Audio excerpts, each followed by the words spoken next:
welcome to the Huddle, the podcast where we get coaches of all levels talking to share their experience and vision with you. Today is another special episode, and we're heading abroad. Coach Hunor Harkai is currently working at Hungary's Vasas. With Coach Hunor, we talk about various aspects such as coaching in different basketball cultures and youth programs. Enjoy the Huddle. Hello, hi coaches. Welcome in a new episode of The Huddle. It is episode 30, so we're going abroad again. And this time we go to Hungary, more specifically to Vasas Basketball Club, where our guest coach of today is actively working right now. And that's Coach Hunor Harkai. Hi, Coach. How are you doing? Hello, I am fine. Good morning for everybody. No, great. Thanks for taking some time to discuss basketball coaching with us. It's a real honor because I've been following you for a while right now on Facebook, on Insta, on YouTube, on LinkedIn. You're a very active coach. Well, thank you very much. And it is my pleasure that I can share my knowledge and experience. And thank you very much for your kind words on your Facebook page that you said that I am living and breathing basketball every day. So, I'm coming from Serbia, and when I was a child, we had so much great results in Yugoslavian basketball. And I'm coming from a community, from a small city that we have a Euroleague champion, top division players and coaches. And my hometown has only 15,000 people. The community maybe only 33,000 people. And from the beginning, I'm used for it that everything is possible. That maybe you are coming from a small place, but you can have some dreams, you can have some higher goals. So my passion, I'm always trying to share, not just online, even in my clubs where I'm working, if my job is there that I need to educate, for example, coaches. Okay, no, that's nice to hear. And talking about your experience, Coach, maybe as an introduction, can you give us like a broader view about your resume? Where have you been coaching the last few years, for example?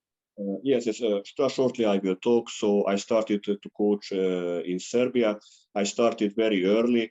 I'm still not 40, but I am coaching almost 20 years. So half of that I was coaching in Serbia. After abroad, I worked in Hungary, Denmark, Ireland, Malta, India. So I always try to have wide range of experience and knowledge in basketball.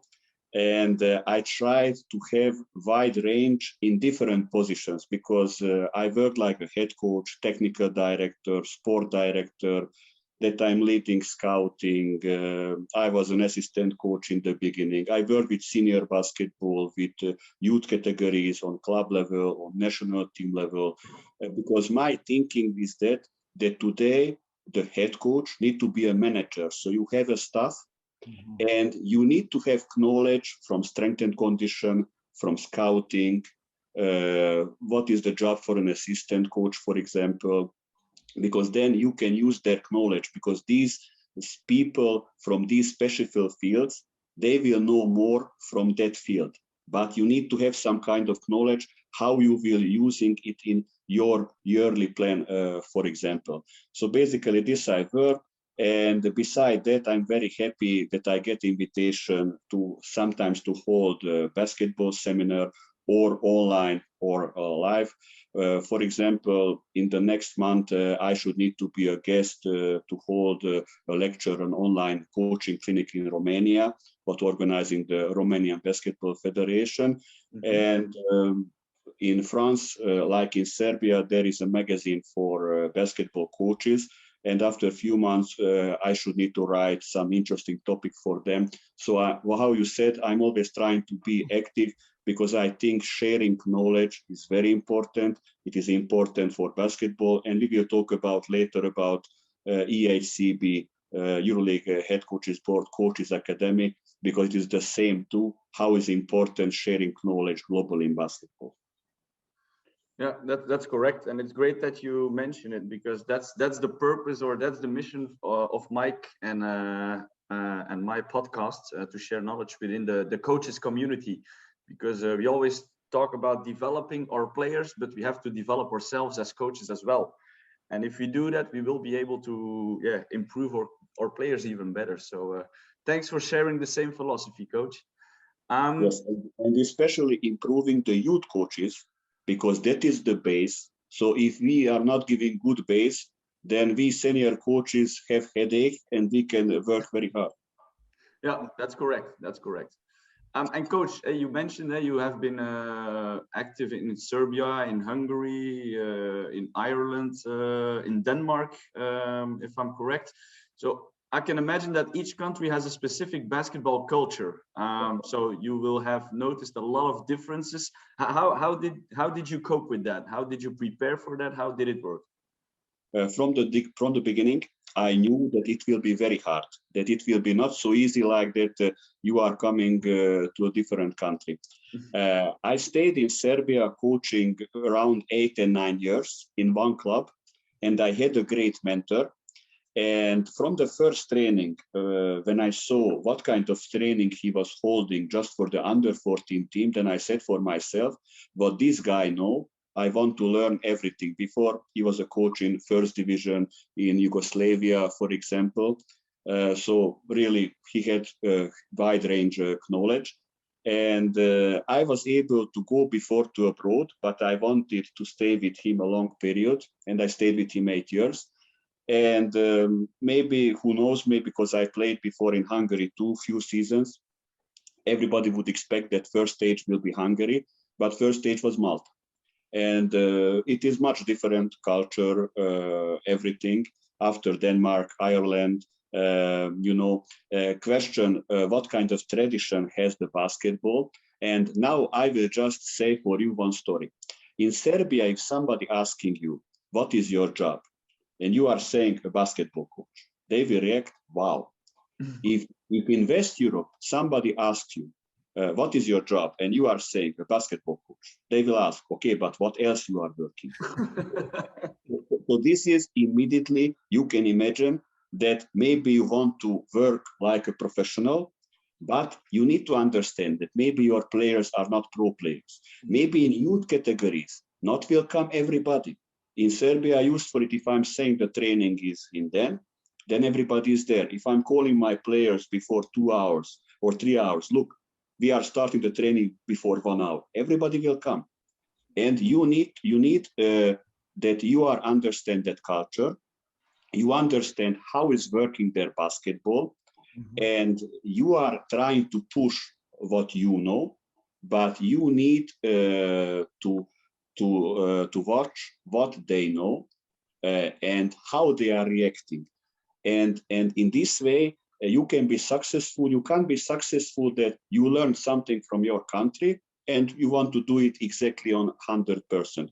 It was very hard in the beginning, but I am very happy that I worked abroad in so many countries, because I want to say for you openly that changed me a lot. That changed me a lot. And for example, now I said for you about this coming to trainings in West Europe, I learned what kind of tricks you can make that players will come every time. Because in Serbia, I said, now we have more 2 trainings, everybody will come. But it is not working, I think, in all West European countries, for example. And this experience is huge. I can recommend for everybody to go for basketball camps abroad, because maybe you can see the difference. But if you are working and living there, that is great. Because we coaches, we need to understand our players and we need to help for our players.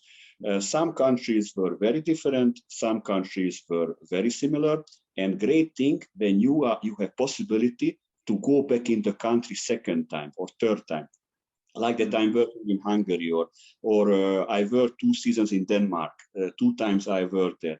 Immediately the culture, the reaction, the mentality. You need to understand them, and of course you need to try to learn their language, because that is very important. I think if you are living there, even just to know a few words, for example, in the beginning. And what are the tricks to bring the kids to the practice? Yes, where that I learned, for example, in West Europe, the first one is the optimism. I wanted to say for you in Serbia, we are used for it. I am detecting the problem and I'm saying for the player, And that is a critic. But not everybody is open for critic. And this I had first and second time in abroad, that I am doing this and I see that my players are not feeling comfortable. And I'm trying to be smart-minded.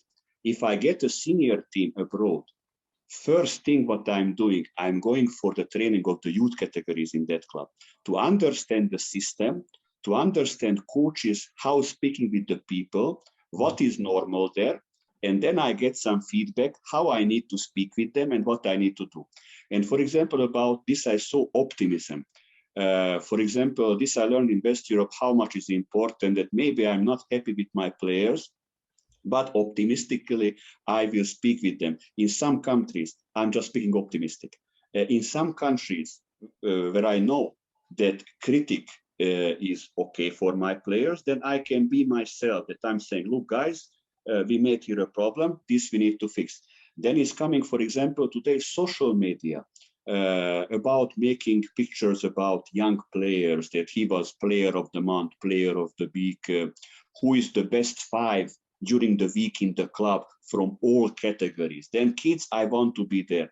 And I wanted to say for you some tricks, for example, even in senior teams, because in some countries, what I mentioned, we had 2 trainings, 3 trainings, 4 trainings in a week. And not coming always my players because maybe they are working or they are semi-pro, they get some half wage like part-timer, but they have a full-time job. And they are saying, okay, today before the training is making photos. Okay, today we are taking something with the camera. They will be there because this we are putting on Facebook, we are putting on Instagram, like this was our team training individually. So I wanted to say for you, and let's say, for example, in Denmark, what I learned, for example, in Serbia is not usual that during the warm-up is going music. And I will never forget coming my assistant coach, and he's saying that, look, Hunor, can I turn on the music? And I'm looking on him like, to turn on the music during the warm-up? And he's saying, yes, our players likes a lot. And then I'm thinking, I'm saying, okay, let's see. And it was so good that every time I was letting them to be music during the warm-up. But this, when I worked in Serbia before 10 years ago, about this, I would not think. So these are some tricks how to get kids, for kids to give goals, to bring senior players for the youth category training. They can get autogram. So these are some tricks. And when I'm educating coaches, I'm always asking them, okay, now you are doing great things on the training. Everything is fine, match and training. But what you are doing for your team and your players beside the training? This is very important. Even if you are not a full-timer coach, for example, team buildings, I will telling for you openly, sometimes happened with me that I get a team or a senior team or a team in youth category, that there are problems inside the team. So somebody is jealous for the other player. Maybe they are not achieved their goals in the last seasons. And then we are going for team building. I had team building in Serbia, but not so often like in West Europe. And it's a great thing. And this I must to tell for you this story. This is in my biography book. This happened in Denmark. We are going that with boats. We are going with canoe. 2 players, 3 players. And I'm saying for them, okay, now is a competition. And I was with the most experienced 2 of my players. And I said for them, it is not going like everybody with the canoe. One side, other side, we are winning. We are the first. I am waiting the other players to come with the canoe. It was a river in Denmark in Aarhus. And happened that one canoe went to the side and hitting the side, and players are falling in the river. And in Denmark in September, October, it is very cold. My players are saying for me, coach, jump in the water, save them. After that team building, they were speaking 3 months about this, always were laughing. So this team building was successful. So I wanted to say for you, this I learned in West Europe, how much is important. Or in Ireland, there are very interesting team buildings. Okay, not just drinking Guinness beer, but you can learn a lot of interesting things in many countries. Yeah, I think it's something underrated. The team buildings. It's very very important. You can build a team on this. So you already mentioned it a little bit, but how do you start a season with a new team? What do you do? Yes.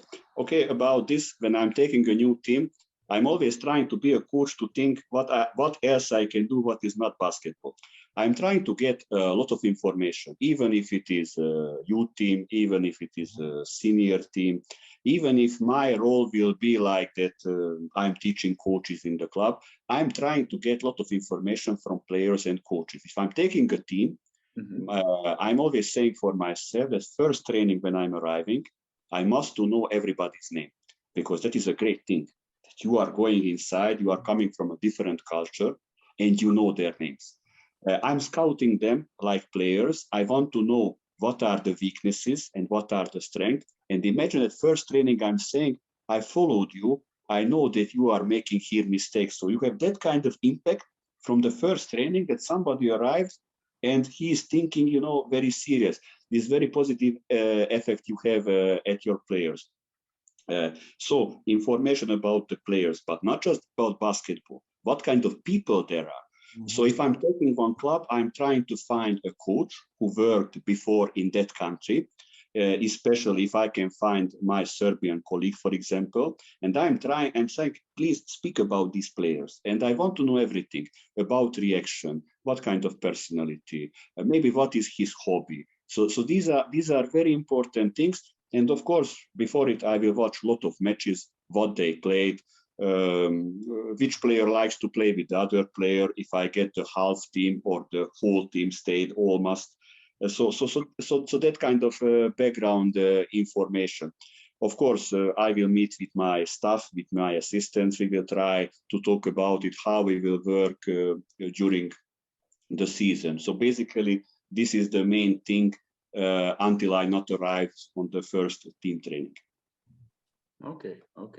And coach, you have been as a head coach, also an assistant coach before.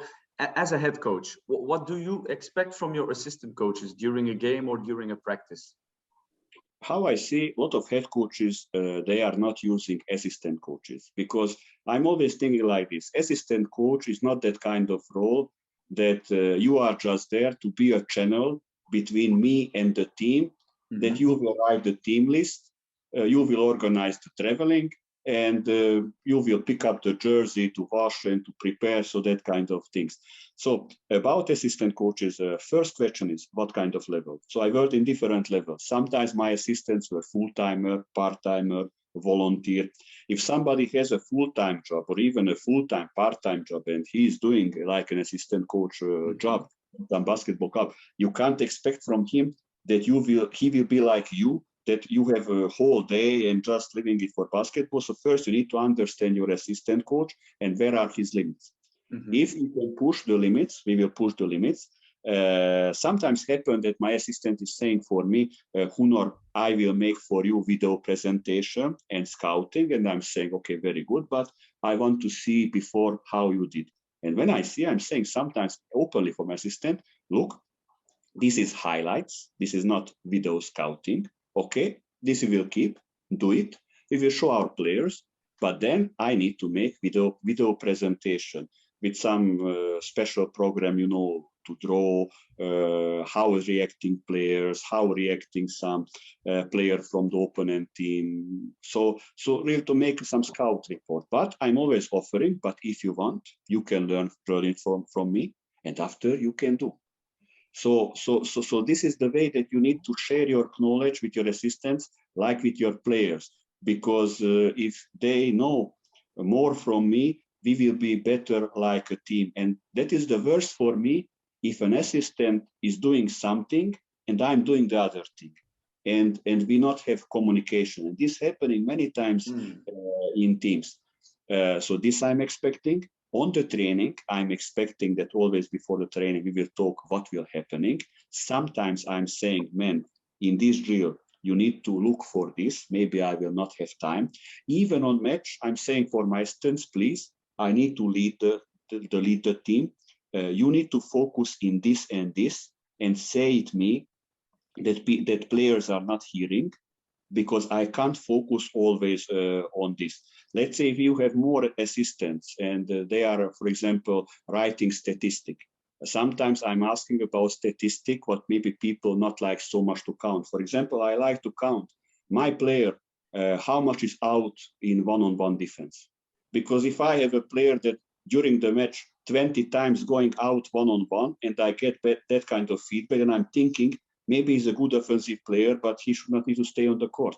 So always to get some special job for what I'm not able to do. But if I have an assistant that he's a volunteer, he's a part-timer and not have so much time, then I can't give so many things for him, you know.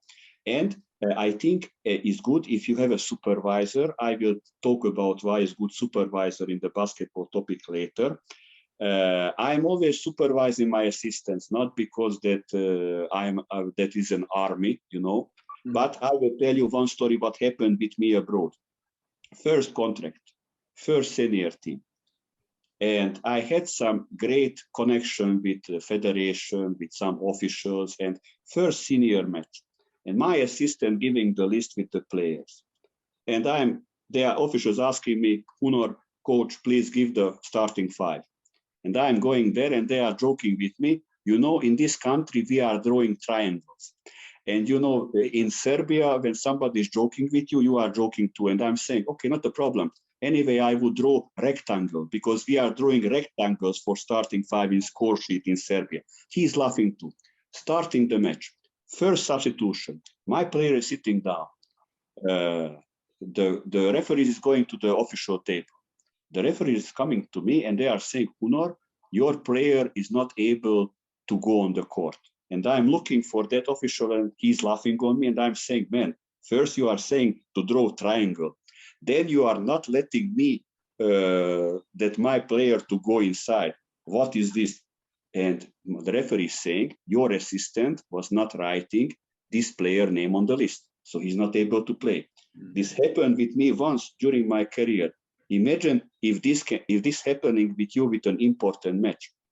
So I like always to control my assistants, because how I mentioned for you before, a head coach need to be a manager, and I think I need to control the coach for strength and condition, for the assistant coach. If we have some specialized people for psychologic, you know, this is very important that you know what is happening with your team and with your players. I know the feeling about always checking the score sheet. Especially we changed from the paper to the PC or to the tablet now, and always I never trust someone. I'm always counting and watching, because this is the worst thing you can have as a coach. You say, okay, it's because for the player it's not good, but as a coach also you have the responsibility for your player. So for me, it's always I'm counting and I'm seeing, okay, everybody is on this. It's the right number also, because this is also a problem if you don't have the right number.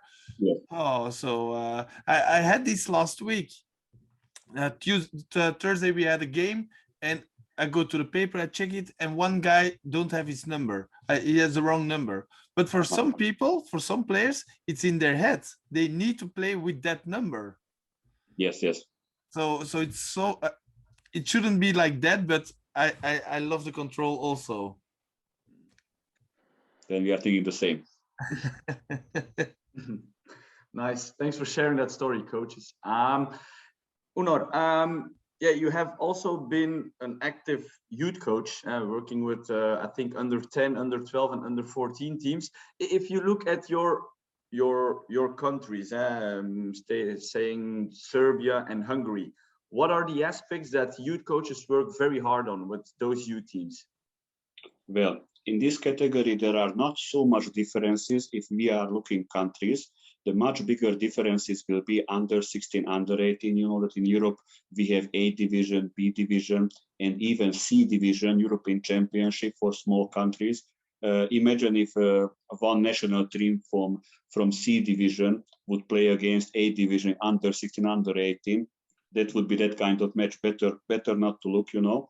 Yeah. But I wanted to say for you, again, in that country, what is normal? For example, in Serbia, for me, it's normal that senior basketball playing players who are 16, 17, 18, and after Professor Nenad Trunic and after many coaches and professors who I'm following, science is saying that a kid who is around 15 years old, he has the 70% of maximum strength. So by science, a 15 years old player, by strength and physical condition, he's ready to play senior basketball. If he is not ready to play basketball, then the fault of the coaches who not prepare technically, tactically, and for demands in senior basketball. Under 10, under 12, under 14. I will say the differences between Serbia and Hungary, how I see. In Hungary, you know that now, for example, in women basketball, Sopron won the Euroleague. I'm not surprised for it, and I'm very happy of this. But if you are following the Hungarian women basketball, you can see that in the past few years, they get some medals in youth categories. So this means that the work is going good on that level. In Hungary, maybe I will not say the number, but maybe in the last 10 years or last 15 years, the Basketball Federation get a plan and trying to push that physical preparation is very important. How I see under 10, under 12, under 14 in Hungary focusing a lot in physical preparation, and teams like to play a lot full court defense. I have many colleagues from Serbia.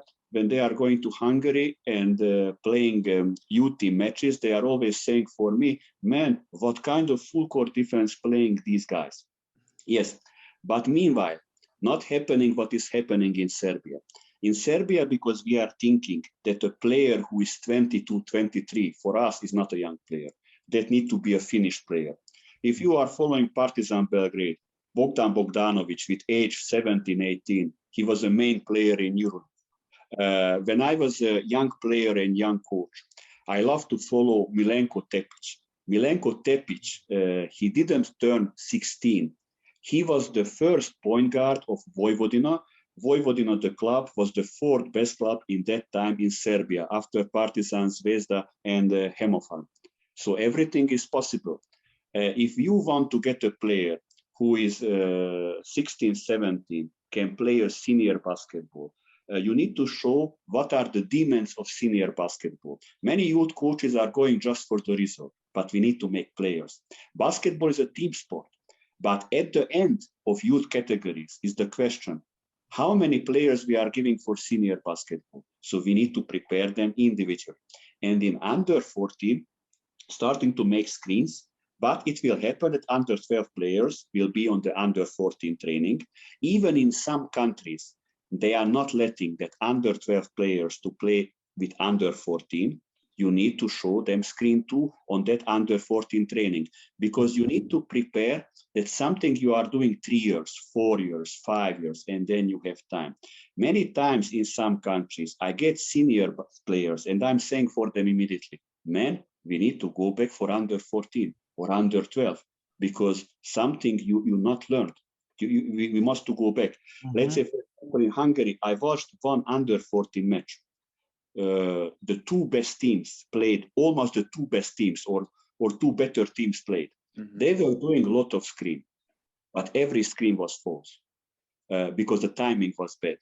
Or the player with the ball not using the screen on the right time, or the screener moving inside or outside faster or slower, and the coaches are not stopping and not correcting. Then you are just running something, but you are not teaching. But 2-on-2 with screen, defense and offense, this is one of the key factors for senior basketball. If you are not focusing, if you are not expert, or if you're not a supervisor who will detect the problem, you are not working on this. It is impossible to play with under 16, under 18 players set on senior level. Sometimes in top division, in Ireland, for example, I had under 18 player in the starting 5. Sometimes I had 2 of them. Of course, they were looking for me like you are coming from Mars. But when the fans, they saw that they are playing so good defense and they are playing smart. People after, when I was not put 2 under 18 players in starting 5, fans started to speak about it. Why the coach not putting them? They are young, but they are good. But in the beginning, they said like, what doing this guy? Under 18 player, how can play top division basketball in that country? So about this need to focus. And in Serbia, we are trying to put little tactic. So until under 14, everybody is doing the same. There are no position, but small tactic we need to put. Because if we will not put, this will happening what I said, I'm the senior coach and I get some players, they not need to defend one-on-one, they not need to read 2-on-2, to play offense, to play defense. So like a youth coach should need to be an expert. What are the demands of senior basketball? And I'm so sorry when I see under 16, under 18 teams, some teams are playing 35 minutes, 40 minutes zone, but not once, whole the season. Or they are playing full court defense, whole the season. Okay, if somebody asking, when developing the players on the best way, not the best way, like the most. If you are playing fast break and if you are playing full court defense, why? Because you need fast reaction and good decision. But in senior basketball, I'm asking you, how many minutes we are playing zone defense? How many minutes we are playing full court defense? Not so lot. Maybe sometimes we will play against some kind of team that we are very weak on some position or we are very strong. But that is the thing that we need to prepare our players as soon as possible to be useful for the head coach. So these big two difference I see in Hungary and in Serbia. But I think that in Hungary, basketball improved a lot. In the last 10 years, the government are giving a lot of funds for 5 sports. Basketball is one of the 5 sports. Clubs can get better financial backgrounds. Here in Hungary, for me, it's normal that under 10, under 12 players are playing with brand new molten balls. In Serbia, everybody bringing his ball. So, you have great conditions, and even you not have enough ball, you need to be the fastest on the training to get the ball. But this is again interesting thing. Who will be a bigger fighter? Who will respect more to get some conditions, And in Hungary, because of this financial background, I think it's great. I see that under 12, under 14 teams are going often to abroad. But there is one bad thing. If from Hungary, with an under 12, under 14 team, you are going to Spain, when they are under 18, you need to go to America, to the United States of America. So need to be little careful what you are giving in this age, because like a parent, I gave you something, you need to give always something more.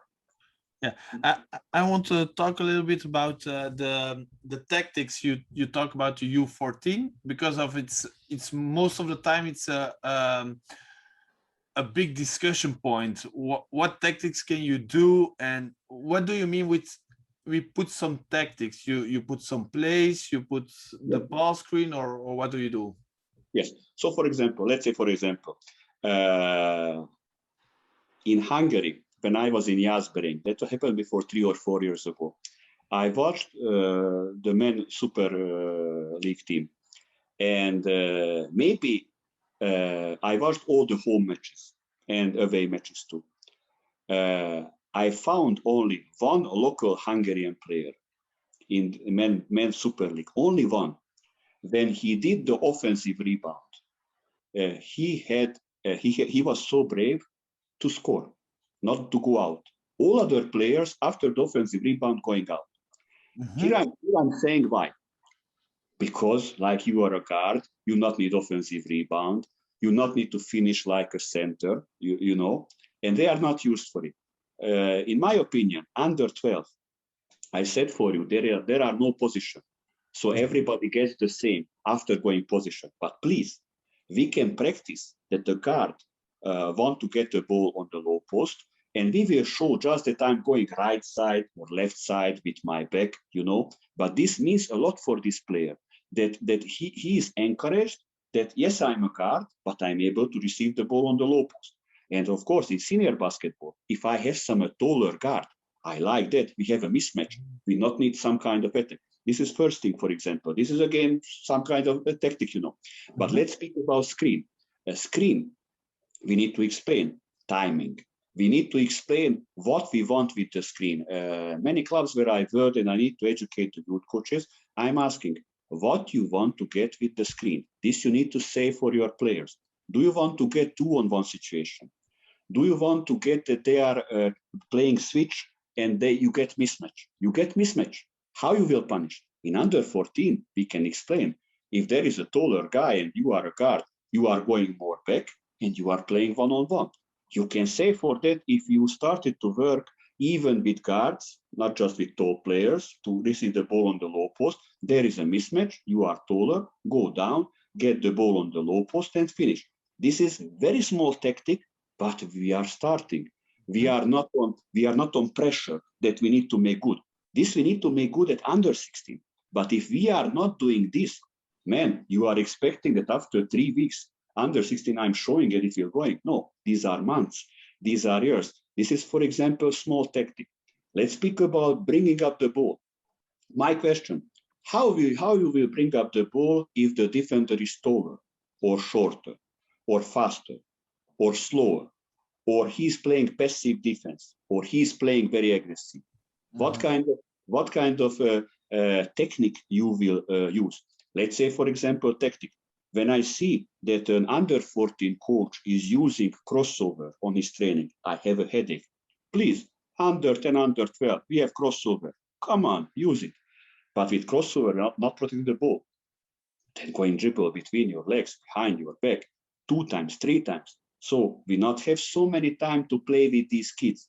And if we are not making a senior player until they are finishing the secondary school, how they want to have trainings 5 times, 10 times, they are still not pro players, but they need to decide university or senior team. In Serbia, in that club where I worked 8 and 9 years, we had senior players with 16, 17. We planned that on the 3rd and on the 4th year in the secondary school, we can count on them 2 years. After going to university, they will decide they want to play on higher level or no. So these are very important things, and there are a lot of small tactics.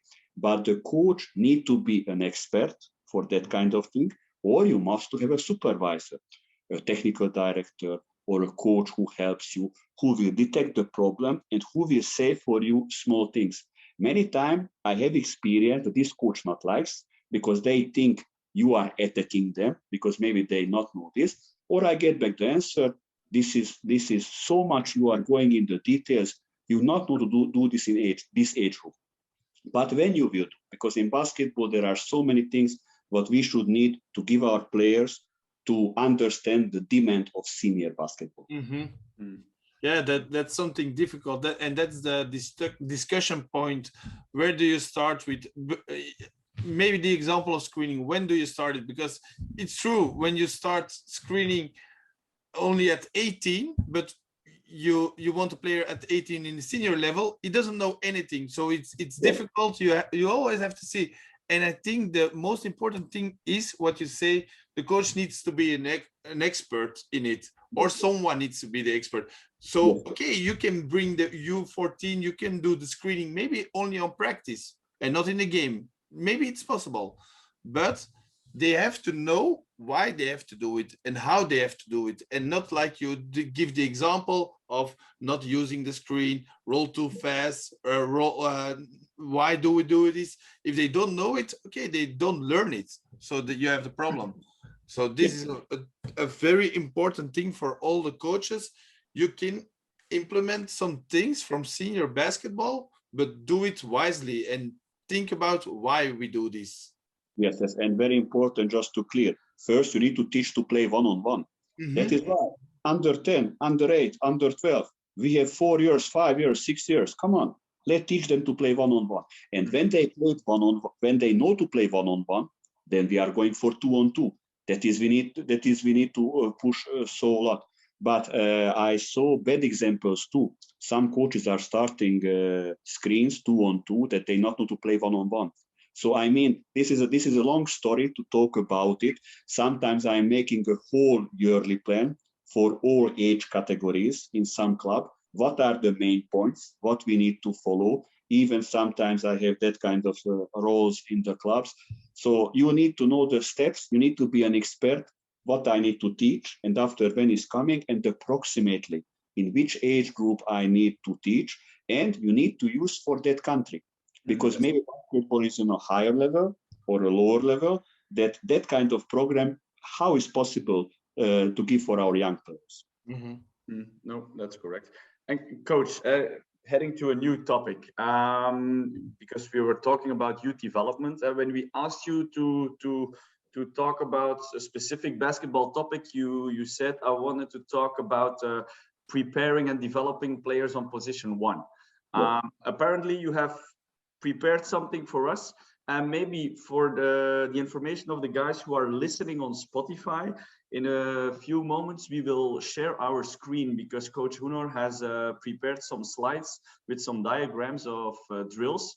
So if you are in the possibility, you can always check it afterwards on Facebook or on YouTube. Yes, and I would first talk, and after you can share, because I prepared something too. Okay, so we speak about it, how is important to be an expert.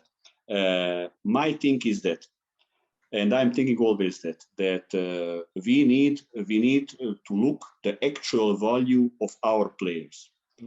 And there are many things what is not measurable. And what is not measurable, we must to have an expert eye. That is why it's good for me to have always a supervisor. Even me, if I'm a senior head coach, I like to have a supervisor. More eyes see more things, even if that person has different knowledge or different experience from me. If you are leading, for example, one training, you can't see everything because you are leading the training. And my experience is that what I said for a lot of coaches, not like when there is a supervisor, but I think, especially today, need to be open for the critic. That expert will do your job. He will detect some problems. So he is helping you. He is giving you some kind of idea for the solution. So everybody should need to have a supervisor, I think. About point guard, this is a very complex and very sensitive position. This is like position 5. Here is no improvisation. Here again, about what I'm talking, this must to work with youth categories. If you are not working with youth categories, then is happening what is happening with me usually. Okay, I have a young or an experienced point guard, and let's do these drills. Let's do these practices. Let's try to push my knowledge. I was a point guard before too. That is why I like mostly this position. And point guard is our second hand. The point guard is representing us. That is why I'm always try to have great point guards, because they will make the decision. They must to learn it that they have responsibility to make decision. It is not like this that I'm calling a figure or a set and just giving the pass. No, I need to decide. I need to see the mismatch. I need to see where is the gap. For example, there is, for example, a great Yugoslavian player, Kresimir Ćosić. He said that offense is that we are finding the gap. And this is it. So our point guard must to be like a coach. Let's say, for example, Sasha Đorđević. About Sasha Đorđević, the great coach, great former coach, Božidar Majković said that Sasha Đorđević first became a coach and then he became a good player. Why? Because these players are working individually on themselves. And if you are becoming on your career that you are like your coach, you will be first a coach and you will be later a great player. So point guards, I can say, for example, main characteristics are high-level understanding to play, innovative creativity, using both hands equally, technical, tactical knowledge and skills, efficient solving solutions of one-on-one and two-on-two, understanding play in all positions, determination and timing in play, automatism and applying technique in well-known and unknown situations. Everything what I said, this we need to do in youth categories. We have time. Nobody is pushing in youth category to make a result, but we make senior players. That is how we are representing us. Many times when I'm talking with coaches, they are saying for me, I was first, I was fifth, I was third in under 14. My question, okay, say me the names where are playing now in your top division, these players. How many national players you gave for senior team, for the youth national teams? These are very important things. For me, point guard is much more than a basketball player. He needs to be a leader. At point guard must to be a quickness, mental preparation. At point guard, what kind of basketball skills we are looking? Ball handling, passing, shooting, on and off ball defense. Be ready to defend minimum 2 positions. What is very important, and this we are teaching in youth category. Why need to defend at least 2 positions? There will be a mismatch. So if I have a short point guard, then there is maybe always a mismatch. There is a screen, there is switch.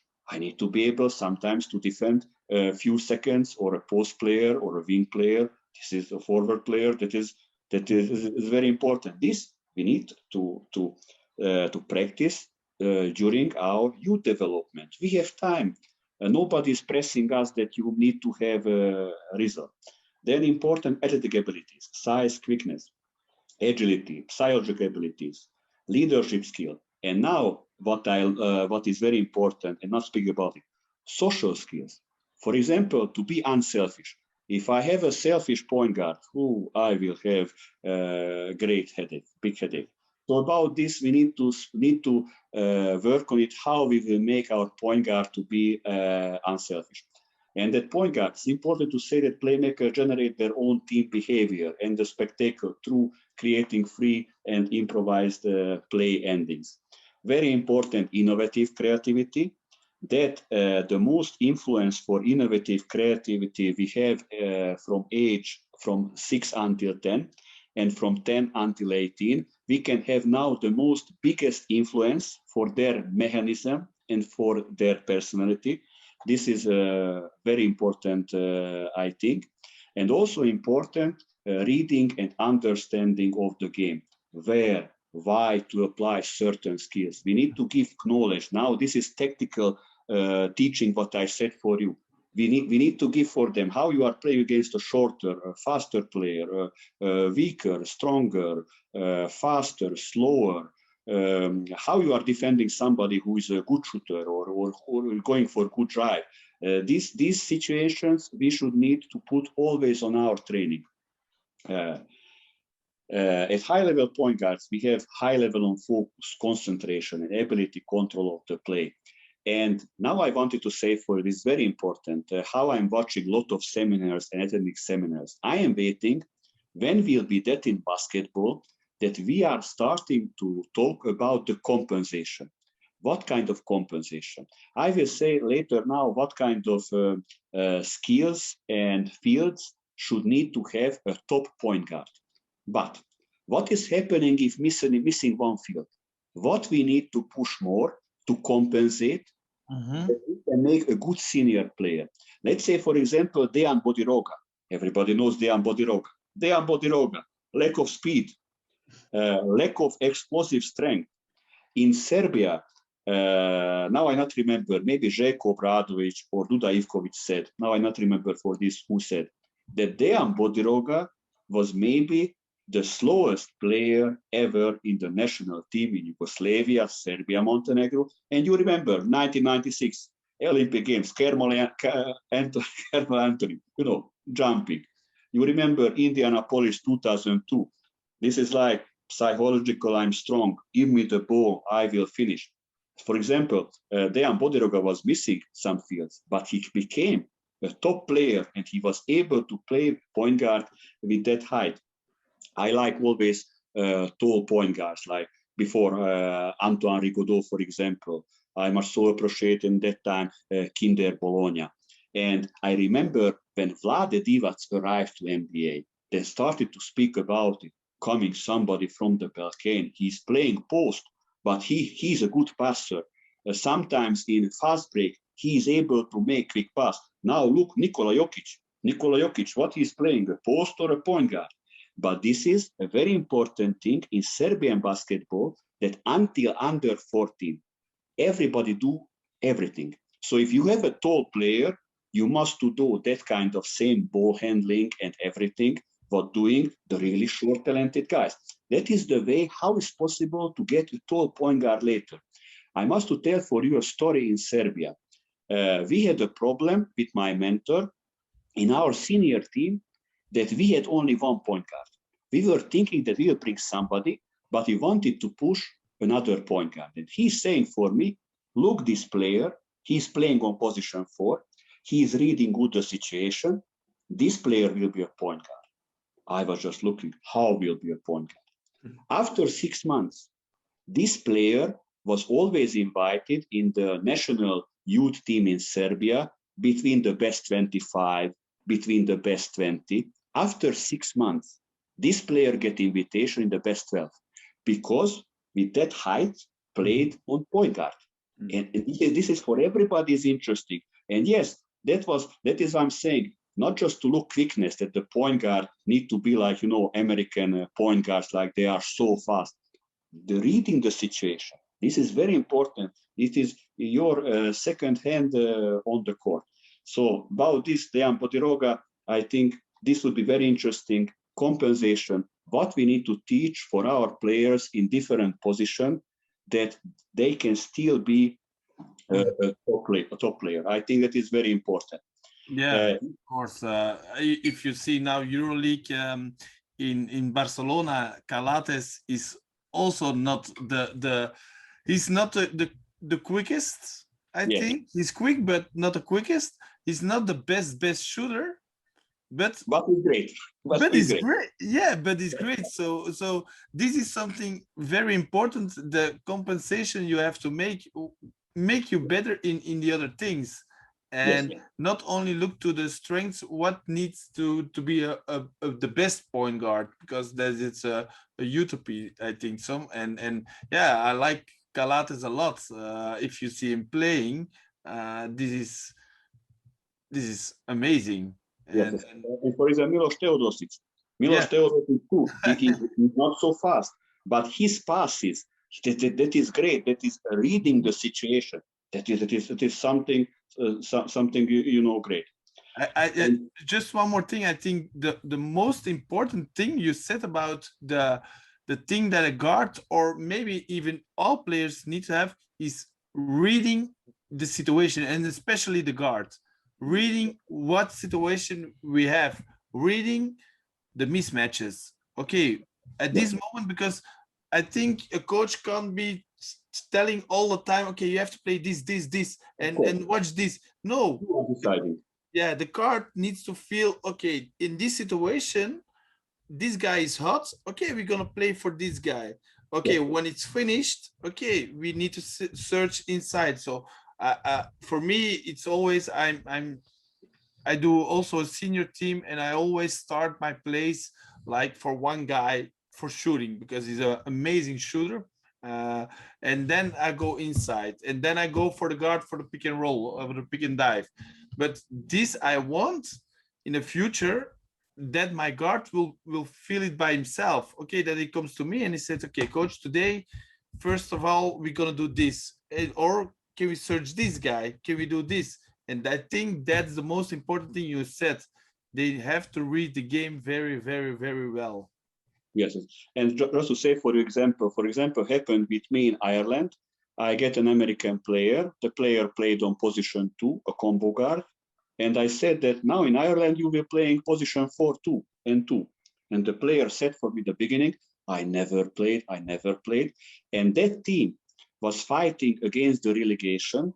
Last season, on the last match, they get that they will stay in the league.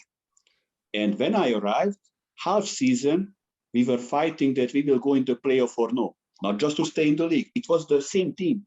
We changed it just only one foreigner, And we played all the time that if a guard defending, this tall guard, then you are playing down like a post player, Mm-hmm. If a post player defending you, then you are playing out. And believe me, most of the points we get on this. And this is what I said. Imagine when you have a tall point guard, Partizan Belgrade. They played point guard in the time Duško Vujošević with Petar Božić. He's 2 meter 5 centimeter.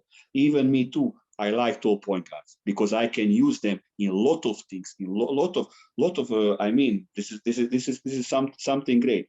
And about this, you should need in youth categories to work with the tall players, because if he has reading, he can be a good point guard. Point guard is not just that who is bringing up the ball. In Malta, I had that in that season where I worked, the second or the third point guard was the first point guard because of the reading. He was not able to bring up the ball on pressure, so other player was bring up the ball, he was received the ball, and he is looking the mismatch. He is looking with what kind of figure we will play. He is looking who will play 2-on-2 or 1-on-1. I think this is very important, not just in point guard. Playmaker. Playmaker is for me not just point guard. A post player can be a playmaker. Maybe I want to receive the ball because I'm thinking like that the defender is weaker than me. So all the 5 players should need to be a playmaker. Where is the gap? Where is the gap? Not that what kind of figure or what kind of set we will play. Interesting. And then let's go back. So if we know the technical details which ensure precise timing in any phase of play, then we are experts. If we not know this, we need to have a supervisor. We need to have a supervisor. And how I said before, very important to estimate the total actual value of the player. What is not measurable? For this, we need to have an expert eye. If we not have an expert eye, again, we have a supervisor or somebody who's helping us. And first, we need to make selection players of position playmakers. After, we need to give practices and to develop specific abilities. What is the criteria of the selection? First, for me, we need to speak about anthropological skills, anthropological fields. The first anthropological field would be body measure. But this is not the most important. Now can be a question, which point guard to pick? A tall point guard or that point guard who has good technical and tactical skill abilities? Choose the last one, who have technical, tactical basketball skills, because he will reading the situation. So this is what we said with Bodiroga. With Bodiroga, maybe you not have that athletic abilities to play a point guard, still possible to be a top-level player. But in other fields, you need to be very good. Next one is motor characteristics and physical preparation. We need to have starting acceleration, agility or ability for quickly and accurately change direction in small plays, high level of coordination. In basketball existing more than 1,000 movements. When we are working in youth categories, we should need to know a lot of movements and this to put in our training. Because like on this way, we'll adapt our players for senior basketball. Science is saying that in position 1 in the Euroleague, because you are mentioning always Euroleague, players are running between 6.5 and 9 kilometers. So we can speak about it, that basketball is anaerobic sport. But very important is the players' aerobic endurance. And aerobic endurance is very important at the recovery too. The third field is psychological stability. Our playmakers need to have emotional stability. Our point guards must be consistent in the game, to be leader on the court, to be authority for players. All this need to be on trainings, not just on matches. And the fourth one is basketball skills. There can be a list so long. Let's say what I'm looking at basketball skills. When I have a point guard, I'm expecting first that he is able to stop the first pass. He should need to be fast in transition, to stop driving in the middle, to be good in defense one-on-one, to be good in covering and helping. So there are a lot of things. And there is, for example, one problem in youth category. I see a lot of coaches are using zigzag drills. But my question, how many times we have zigzag in a basketball game? There are screens. When we are using screens, there is no zigzag. So we should need, this will be on my drills too, that you can see, it will be not just zigzag, it will be like that I'm using a screen, or I get the pressure, I need to dribble the ball back and then change my hand. So again, what is the demands? Not just senior basketball, basketball.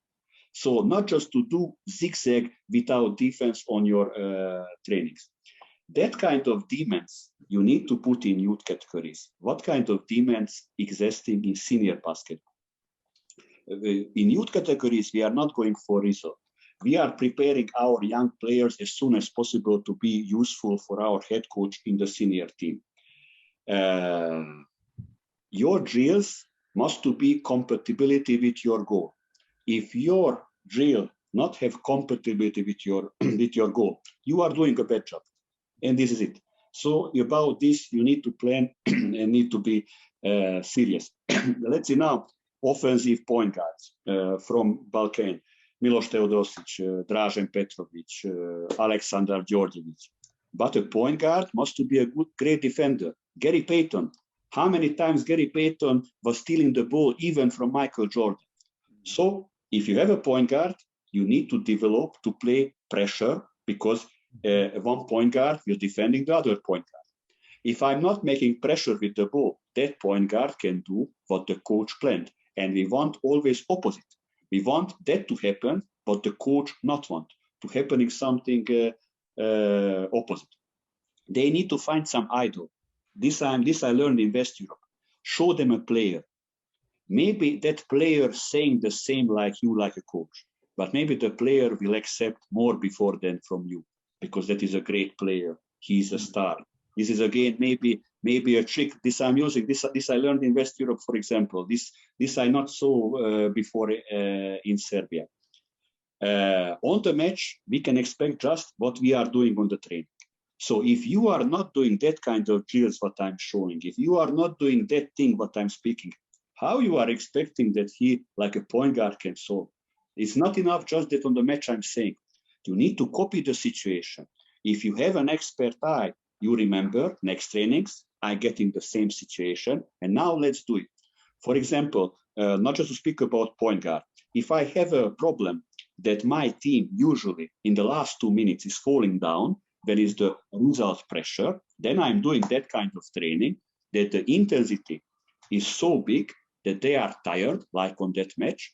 And now situation, now is coming the 2 minutes, and we practice something what we want in the last 2 minutes, or we are not able to score when there is a blob or slope, 5 seconds, 6 seconds. You need to practice with the point guard too. You need to practice situation, what you are expecting from this. And about intensity, how I am controlling coaches in some clubs, my problem is that I like to ask how many trainings you had at the youth category where the intensity has the same intensity like on the match, or you even have more. Sometimes they are saying, why you want more? Why? Because if they are doing with a more intensity like on a match, the whole training, they will be more successful during the match. And that is for example, you will have less injury. Because if you have trainings with less intensity on the match, every match is a big pressure for your body, because you are not used for it. Because you are doing 5 trainings, 6 trainings, 2, 3 trainings, I don't know how many trainings, but not on that intensity. And coming the match and injury, ankle, I don't know what. So this is very important.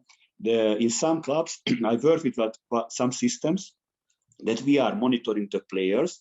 And with these systems, I like that I can show for the coach, man, your intensity is here, black and white. Please, next time, with this drill, or the drill bad, or the drill is good and planned everything good, but you need to make it faster. Or this is a drill for 6 people, not for 12 or 13 or 14. Please, with other 7 and 8 players beside the court, you need to do something different to be good to intensity. This is very important. There are a lot of drills for point guards. Important to have some drills with 2 balls that you can. With point guards, I mentioned defense, for example, but we need to play against pressure. That is why in many trainings need to practice 1-on-2 and 1-on-3. So on the trainings, our point guards need to use for it that I have 2 defenders. I have 3 defenders. Even if I'm practicing full court defense, if somebody wants to play full court defense against me, I'm putting 6 or 7 defenders. And when they are able to make it, this is again a trick. Why?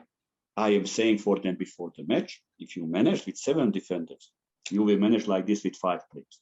Of course, if I have 10 or 12 players, question the defense on what kind of level because not maybe the best players will playing defense. But this again, strict psychological. And yes, this is, let's say, you have other 5 who is playing defense who are weaker than your starting 5. You are putting 6 and 7 defender to be more harder for them. So basically, this would be about point guard. And now I would love to speak about little the drills shortly. I think I gave a lot of information about point guard, but I think that this is to work with position from under 16. This is a must. Without individual work is no senior basketball. Mm-hmm. You know Dražen Petrovic, how much he worked on himself. There is a big story. Dražen Petrovic is playing for Real Madrid. He is arriving to Athens to the hotel, going to the reception, saying, "Good morning. Where is the gym where I can practice?" He was a superstar, but he knows how many he needs to practice. So individual work on position, this is a must. And we can't play basketball without point guard and without post, but without classic 2, 3, and 4 too. So in every position, the science today can say what need this player. So about this, everybody must work in youth categories. No, that's correct, Coach. That's correct. Maybe it's time, Mike. I want to share my screen, but you have to enable it. Maybe you should click on my name. I don't know. And then allow to no. Oh wait, make host. Yes. Yes, thank you. Up. Let's share my screen. Normally, you should see the PowerPoint presentation, correct? Yes, I see. Yes, okay. Then we can start. So first diagram, you can see, for example, you will start the dribbling with right hand. Maybe you can touch the cone or not touching the cone, protecting the ball. You are making one dribble back and try to make a changing hand in V letter back, because this is the way how you can protect the ball. In many countries, I saw that after changing the hand, happening nothing, but after changing the hand, you need to close the player with your elbow, with your leg. That is very important. And this we need to start in youth categories. Anyway, our players will not use for it. So you are making one dribble back, changing your hand. You are doing it in every cone, that you are dribbling forward, then stopping, protecting the ball, one dribble back, changing your hand, or between your legs, or crossover V letter. And the finish can be a layup, shooting from 5 meters, a fake shot and a shot, some kind of different layup, how you wish. And if you are doing that kind of drills, not to happen that you are just saying what to do, because then your players will not make decisions. Say for your players, now it's your fantasy. I showed for you 2 times, 3 times, 4 times, different way how you can finish. Now finish how you want. And after, you need to make some cognitive practices, like, I don't know, you are there or the assistant is there. If I'm showing this hand or that hand, you have this finish. So you need to prepare your point guards to read the situation. Maybe you are putting a defender, I don't know. If the defender going out, I'm going for a drive. If the defender is a little far from me, I'm shooting. I don't know, putting there a post player. What is the reaction? I need to give the ball on good timing. So from that drill, you can make a lot of drill, and always need to have good demands. And my opinion, every training should need to have a challenge for the player. If your players are not challenging, your players maybe will be not so happy, and maybe will not have that attitude like, I want to be a basketball player. We can go on the next diagram. Yes. Oh, there you go. The second one. So we are making a pass to the coach. We are going with maximum speed. I forgot in the first diagram to say that everything you need to do in basketball stance. Here too, after the running, when you are receiving the ball, you need to be in very low basketball stance, immediately explosively to make a dribble with left hand. And until you are not shooting, you need to be in short basketball stance. And every time when you're arriving to the cone, you need to be even in a lower basketball stance. In the middle, you are changing your hand how you wish. And again, the finish on the other side is the same, dribbling the ball forward, one dribble back, and in V letter, dribble between your legs or crossover. Here can be, again, lot of finishes, different finishes. On the other side, you can put what you want. Maybe you can put that you are changing, you are going from offense to defense, what is very important. Maybe you are finishing, but immediately from the shot, one player, the ball is going from the baseline on the other hoop, or you are rebounding your ball and giving the pass for one player and playing one-on-one. So in every drill, I'm suggesting always to be backward too, and always important in basketball that from offense, we are going very fast back to defense. We can go on the third diagram. Yeah. Third diagram, for example, this is very interesting. I wanted this to say for you in the beginning, just I forget. I worked in Serbia. We had 5 trainings, 10 trainings. I'm going to Malta, Ireland, Denmark. I have with senior teams 2 trainings, 3 trainings, 4 trainings. How I will put all the things in 2, 3, and 4 trainings. This I learned there, that you need to put different things. For example, you can put more thing in warm-up. Something I want to work in the main part, but I'm putting in the warm-up. And then I have time, everything to teach. For example, here I will do preventive practice in the beginning. I'm doing always with my teams every second week or every third week some kind of preventive trainings, 30 minutes of the team training. But if you not have time for preventive drills, then you can do this. You can see player 1, he has a ball, and you are saying that on that half circle, jump with one leg. On the right side, right, left. So you are making some kind of preventive drill. After you can make on 2 legs. Why is it important to make a lot of preventive things jumping on 1 leg? Because in basketball, maybe 92-93%, this I found in some book, we are doing everything on 1 leg. So we need to use for it. And after, when I finish these preventive jumps and arrive to the first cone, after I can change my hand only once, I can do what I want. And let's say at the beginning can be hesitation. Hesitation is very important at point guard. You know that you are stopping and hesitating. And again, you have some different finishes. You can go for the next one, the fourth diagram. Yes. Now we have this. Now we will do changing hand twice. Every point guard should need to connect changing hands between legs, behind your back. You have a lot of options and then different finishes. For me, changing the hand behind your back is maybe one of the most important at point guard. I remember, for example, Stefan Markovic in Serbian national team. I enjoyed to watch him, how he was using this against efficient against players. We can go on the fifth diagram. Here is, for example, player 1 is going with maximal speed with left layup. Player 2 is running immediately when player 1 is going for a drive. Player 2 makes the rebound and playing one-on-one. You can see the 2 cones. There should need to be a corridor between them. Now we are helping for our point guard to play defense in the corridor because this player can't go out from the corridor. So we need to stop the player. We need to be front of the ball. We need to make pressure. We need to use our players. So try to give that kind of demands, that kind of tricks in your drills, that the point guards are able to play defense long time. Let's say that they are going on the half court, maybe from half they can go out from the corridor, or maybe from half there is a coach on the wing position. You can make a pass, then you are teaching the point guard what will be the reaction after the pass. So from this drill, you can make a lot of drills. Then diagram 6. Now, for example, this is very interesting. You are making a pass for player 2, and very important that you need to teach your players that when I'm putting my hand at the shot, is not existing or I'm left-handed or right-handed. If the player is a right-handed shooter, you should need to put opposite hand, your left hand.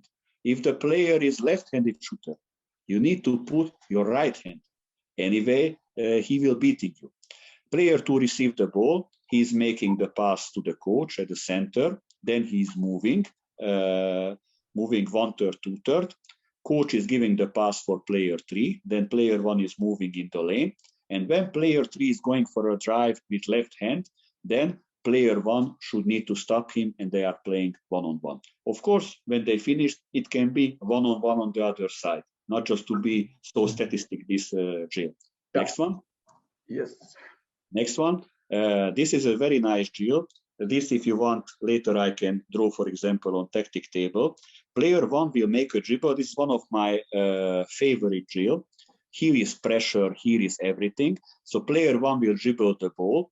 Maybe he can touch a cone between 1 and 2 defender, or maybe they are giving 5 and they are starting.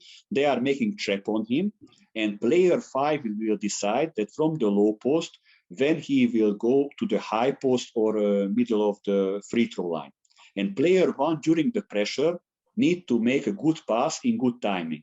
When player 5 receives the ball, player 1 will move in the middle. Player 5 need to attack the hoop or just to turn, that he wants to play one-on-one. He is making a pass out, and player 1 dribbling the ball with left hand to the defender 3 and 4. Again, defender 3 and 4 making a trap on him. Player 5 from up will move down, but now on the opposite, low post. And again, pressure on the point guard. Again, player 5 will move from low post up. And again, on good timing, you need to give back the ball for player 5. After, again, player 1 will move in the middle. Player 5 is giving back the ball. And now, great opportunity to play mismatch. That the point guard is playing mismatch against the point guard, against the post player. And great opportunity that the post player trying to defend the point guard. Of course, this we did 2 times. If you want, we can do 4 times. You can do 6 times, depending how many players you have and are you on an individual training or are you on a team training. This one, I think it's really interesting. Yes. Because I still have a lot of problems with my my point guards or even with my forwards who are getting into the trap or the high hedge on the ball screen. Yes. And sometimes it's difficult to do it in a 2-on-2 situation. Yes. But I think this one is a really good one because you have to escape from this and then make the good pass. So I think this I'm going to try on practice, and I really like the mismatch at the end. Yes, and if you want, I can send even the video link, because this is from college basketball. This I saw from one college coach. So we need to look a lot of drills, and we will see what we will use or we will change something. That he is showing that the coach is the 5. But I am doing always with the post player, because that is for me, more better. And you had, if you have problem with the hedge, that you need to practice. You are not doing trap, you are doing hedge, and now you need to make pass good timing. And many times we have problem that the guards not know to make pass for the post player. And believe me, this drill is very hard. This, when I'm trying with my teams, many times the point guards making often bad passes, because here is pressure, here is timing. And after I'm putting a defender on the player 5, imagine how it's hard then. You have a pressure and the defender is on player 5. How we receive the player 5? And now is coming the expert that you need to show that player 5, how we receive the ball up. Because then if you have a defender, you can't go just up. Yeah, good one. Really good. Yes. So next diagram. Okay. You see player 1 will dribble the ball with left hand. Player 2 is running when player 1 is starting. Again, you have a situation that you need to stop the player. And you are teaching your offensive player 2 to finish with the weaker hand. I think it's very interesting, very basic. Let's see the next one. It will be something similar, like diagram 9. Again, you have the same. You are dribbling with left hand. Now player 2 is running on a different way. And again, you need to stop the player and to play good defense. And now let's see diagram 10. And now you see, this I like 2 to do. This is for me very good. Player 2 and player 1 will move in basketball stance. They are making passes. And now you are teaching for your point guard to punish closeout. And you are teaching player 2 how to defend closeout. I will say why. Many times when I'm working with my players, they want to defend closeout, that they are waiting in the place. What is easier? No, in closeout, we need to go close to the player with the ball and try to stop. So after the third pass, player 1 will play one-on-one against player 2. This we can do that maybe they are in the corner and they are moving up from the side. And very important with point guard, you must to do that kind of drills, that everything they are doing in that area of the court where point guards usually playing. This is very important. Yeah. We can go for the next one. Yes. Next one is everything is the same. Just now you have one dribble and pass. So again, we are doing 3 passes, but we like point guards that they are, dribbling the ball and without catching, giving the pass. And this is the same too. So player 1 making 1 dribble pass. So 3 passes, player 2, 2. And, after the dribble, without catching 2 hands, you are giving the pass. Again, you can do this from different angles. This is, I think, again, very useful drill. We can go for next one. Next one, for example, let's see that if the coach is saying right, then this means that a player who is on the right side, so player 1 will be the offensive player. The coach will throw in the ball. Player 1 gets the ball. Player 2 will run like this, that he's touching the low post position and playing defense. So there are some specific drills. There are a lot of specific drills. Most of them I am using not just in youth categories, even with my senior teams too. No, very interesting, Coach. And yeah, that's the fun thing about it, about sharing knowledge and experience, because we teach the same topics, but we all use different drills or tension points. Like this one is a great example, and I will definitely look into it more in detail and implement some of your stuff, Coach. So thanks for sharing your drills with us. Thank you very much. Okay. So for the guys who are listening on Spotify, just know that Coach Hunor just showed us some diagrams on our screen. So if you are interested in looking into it, please check our episode on Facebook or on YouTube.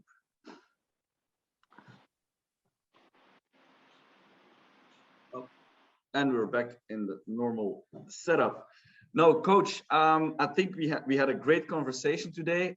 Maybe one more question, because we love to share knowledge. You have been a participant in the Euroleague Head Coaches Board Academy. How was that? What can you share about it?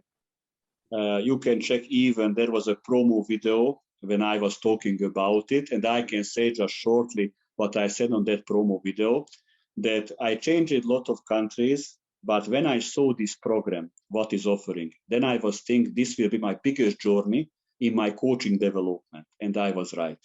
You get not just classes from Euroleague head coaches and Eurocup head coaches. You will get for some specific fields from science. And I wanted to say for you that there were teachers from the Belgrade University. And I enjoyed a lot, even those classes, what was not basketball, maybe it was nutrition, maybe it was physical preparation. I was feeling the energy from the teachers that they wanted to give for you something. So I wanted to say for you, they are really choosing those people who are passionate, who are great in that field of science. And when came during April, May, June, the Euroleague head coaches that I enjoyed a lot, some classes were for me, like it was 5 seminars. I had great time with my wife in my summertime in Turkey. We are on summer vacation, and I had the classes. And in hotel, everybody drinking, eating, and they see bald guys coming there with the laptop every day, and they are looking at me like with headset, he's listening something. So I wanted to say for you that okay, I like a lot basketball, but even in summer vacation, there is the seaside, there is the pool, you have good food in hotel, you want to rest after a season. But I not wanted to let no one classes. And very good that they understand that we are coaches, we are working. If you are there, you have opportunity to watch it later online. So if you not have time, in Central European time, if I could remember, every class was around 3 p.m. and 4 p.m. If you are not able to watch it, you can watch it later online. I think we had some 1 month possibility to watch it.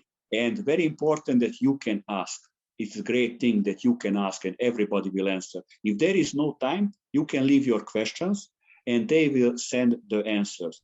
And they were choosing, I think, around 100, 110, 120 coaches around from 40 countries. I think globally is great thing for basketball that you are sharing knowledge in 40 countries. These coaches will for sure share knowledge in the club, maybe some seminars, maybe online, what we are now talking. I think it's great thing.